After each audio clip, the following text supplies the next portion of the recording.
அனைவருக்கும் வணக்கம். இந்த பதிவில் நம்ம எதை பற்றி பார்க்க போகிறோன்னு தெரிஞ்சுக்கிறதுக்கு முன்னாடி மறக்காமல் நம்ம சேனலை சப்ஸ்கிரைப் பண்ணிக்கோங்க.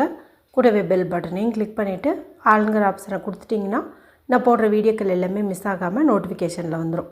இந்த பதிவே ரொம்ப ரொம்ப முக்கியமான பதிவு அப்படின்னே சொல்லாங்க.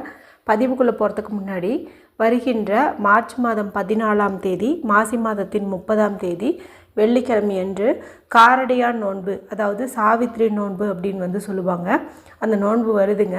சுமங்கலி பெண்கள் தங்களுடைய தாலி பாக்கியம் நீடித்து நிலைக்கணும், தீர்க்க சுமங்கலி யோகம் கிடைக்கணும் அப்படிங்கிறதுக்காக இந்த நாளில் விரதம் இருந்து தங்களுடைய மஞ்சள் சரடை மாற்றி கட்டிக்க வேண்டிய ஒரு அற்புதமான நாள் அப்படின்னு சொல்லலாம். மேலும் இதே நாளில் கன்னிப்பெண்கள், திருமணமாகாத கன்னிப்பெண்கள் தங்களுக்கு பிடிச்ச மாதிரி மாப்பிள்ளை அமையணும்னு சொல்லியும் வேண்டிக்கும் போது நிச்சயமாக மனதுக்கு பிடித்த மணாளன் கிடைப்பாங்க அப்படின்னே சொல்லலாம். இது குறித்து தனி ஒரு பதிவு போட்டிருக்கிறேங்க. அடுத்ததாக இன்றைக்கி பார்த்திங்கன்னா செவ்வாய்க்கிழமையோடு சேர்ந்து வளர்பிறை பிரதோஷமும் இருக்கிறதுனால இதை ருண விமோசன பிரதோஷம் அப்படின்னு சொல்லுவோம்.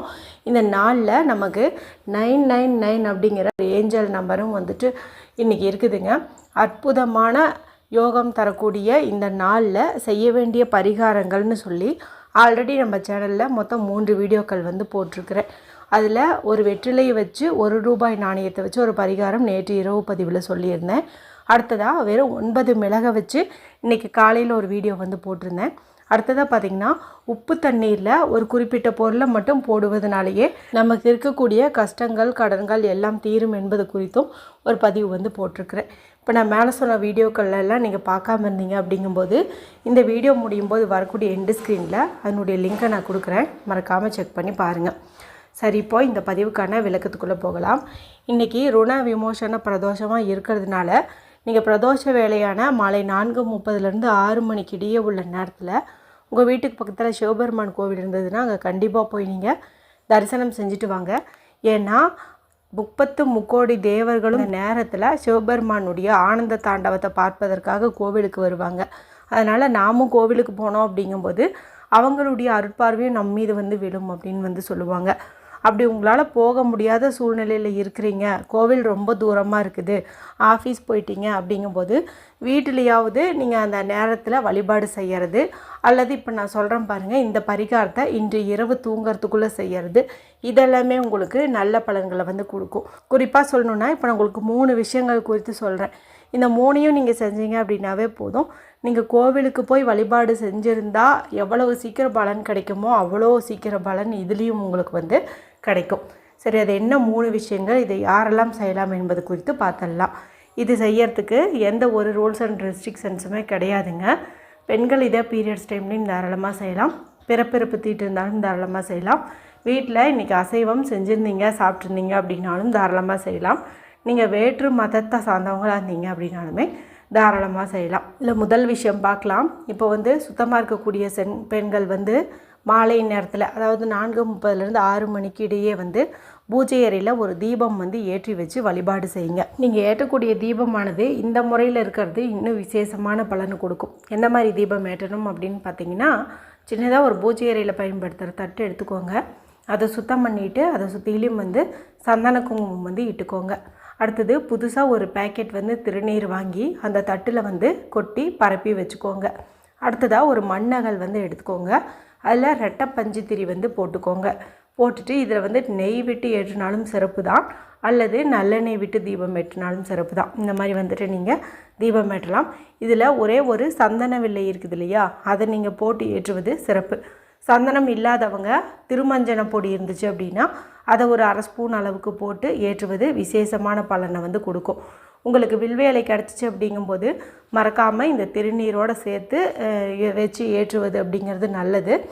அதன் பிறகு இந்த தீபமெல்லாம் குளிர்ந்த சமயத்தில் இந்த திருநீரை நீங்கள் ரெகுலராக விபூதி போட்டு வைக்கிற டப்பாவில் போட்டு வச்சுட்டு தினந்தோறுமே நெத்தியில் இட்டுட்டு வரலாம். இது முதல் முறை. அடுத்த முறை என்ன அப்படின்னு பார்த்திங்கன்னா, ஒரு சிறு துண்டு வெல்லம், இதுவும் கோவிலுக்கு போகிற மாதிரி இருந்துச்சு அப்படிங்கும்போது நீங்கள் இந்த வெல்லம் வந்து கோவிலுக்கு எடுத்துகிட்டு போகலாம். எடுத்துகிட்டு போய்ட்டு உங்களுடைய கையில் வச்சுக்கிட்டு சிவபெருமானையும் நந்தி பகவானையும் மனதார வந்து வேண்டிக்கோங்க. நான் எத்தனை பாவங்கள் செஞ்சிருந்தாலும் சரி, என்னுடைய கர்ம வினைகள் எப்படிப்பட்டதாக இருந்தாலும் சரி, அது எல்லாமே வந்து என்னை விட்டு நீங்கணும், எனக்கு நல்ல ஒரு செல்வ செழிப்பு உண்டாகணும் அப்படின்னு மனதார நீங்கள் வேண்டிக்கிட்டு இந்த வெள்ளத்துண்டை அந்த கோவிலுக்கு பக்கத்தில் எந்த மரம் இருந்தாலும் சரி அந்த மரத்துக்கடியில் வந்துட்டு நீங்கள் போட்டுருங்க. இப்போ கோவிலுக்கு போக முடியாத சூழ்நிலையில் இருக்கிறவங்க இதே போல் வெள்ளத்தை உங்களுடைய கையில் வச்சுட்டு நான் சொன்ன மாதிரியே வந்து வேண்டிக்கிட்டு வீட்டுக்கு வெளியில் நிலைவாசல் படியிலையோ அல்லது கேட்டுக்கிட்டேயோ வந்துட்டு இந்த சிறு துண்டு வெள்ளத்தை இரவு வச்சுட்டு அதன் பிறகு நீங்கள் தூங்குங்க. ஏன் இப்படி செய்கிறோம் அப்படின்னு பார்த்திங்கன்னா, பிரதோஷ நாளில் நம்ம செய்யக்கூடிய சின்ன சின்ன தான தர்மத்துக்குமே நமக்கு அபரிமிதமான பலன்கள் வந்து கிடைக்கும் அப்படின்னு வந்து சொல்லுவாங்க. அதனால தான் நம்ம எறும்புகளுக்கு வந்து இது போல் இனிப்பு பொருளை வந்து உணவாக கொடுக்குறோம். இப்போ பசுமாடு வருது அப்படிங்கும்போது பசுமாட்டுக்கு கூட நீங்கள் வந்துட்டு அகத்திக்கீரை, வாழைப்பழம் இந்த மாதிரியும் வந்துட்டு நீங்கள் கொடுக்கலாம். அது இன்னுமே சிறப்பு. அடுத்தது 3வது விஷயம், இதை எந்த நேரத்தில் செய்யணும் அப்படின்னு பார்த்திங்கன்னா, இரவு தூங்கிறதுக்கு முன்னாடி தான் செய்யணும். நீங்கள் எத்தனை மணிக்கு வந்து தூங்குனீங்கனாலும் சரி, அத்தனை மணிக்கு நீங்கள் இதை செய்யுங்க. இதுக்கு நமக்கு தேவையானது அப்படின்னு பார்த்திங்கன்னா, நல்ல நிலையில் இருக்கக்கூடிய ஒரே ஒரு பிரியாணி இலை வந்து தேவைப்படுது. இப்போ இந்த வீடியோ பார்க்கும் சமயத்தில் உங்கள் வீட்டில் பிரியாணி இலை இல்லை அப்படிங்கும்போது நீங்கள் எந்த ஒரு கோடும் இல்லாத பியூரான அன்ரோல்டு ஒயிட் ஷீட் கூட ஒரு சிறு துண்டு கட் பண்ணி வச்சுக்கலாம். அதன் பிறகு அதில் வந்துட்டு நீங்கள் என்ன பிரச்சனை தீரணும்னு நினைக்கிறீங்களோ அது ஒரு வார்த்தையில் வர மாதிரி வந்துட்டு எழுதுங்க, அல்லது ஒரு சென்டென்ஸில் வர மாதிரி எழுதுங்க. அதாவது இப்போ உங்களுக்கு ரொம்ப கஷ்டமாக இருக்குது, மன உளைச்சலாக இருக்குது, பாரமாக இருக்குது அப்படிங்கும்போது கஷ்டங்கள் தீர வேண்டும் அப்படின்னு சொல்லிட்டு எழுதுங்க. கடன் பிரச்சனை தான் அதிகமாக இருக்குதுங்கும்போது கடன் பிரச்சனை தீர வேண்டும் அப்படின்னு சொல்லி எழுதுங்க. எது பிரச்சனையோ அது வந்துட்டு ஒரு வரியில் வர மாதிரி தீர வேண்டும் அப்படின்னு சொல்லி நீங்கள் எழுதுங்க.